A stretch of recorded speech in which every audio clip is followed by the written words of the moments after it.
«Эхо Москвы» в Уфе и общественная организация «Берзямлек» представляют рубрику «Говорим по-башкирски». Заслуженный. Атқаданған. Заслуженный артист. Атқаданған артисі. Заслуженный артист. Атқаданған артисі.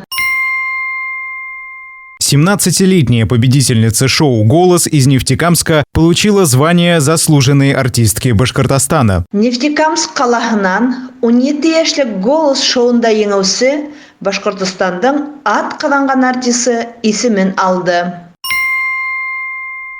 17-летняя победительница шоу «Голос» из Нефтекамска получила звание заслуженной артистки Башкортостана. Нефтекамск қаласынан 17 яшьлек «Голос» шоуында еңеүсе Башкортостандың атқаданған артисі исемен алды. «Эхо Москвы» в Уфе и общественная организация «Берзямлек» представляют рубрику «Говорим по-башкирски».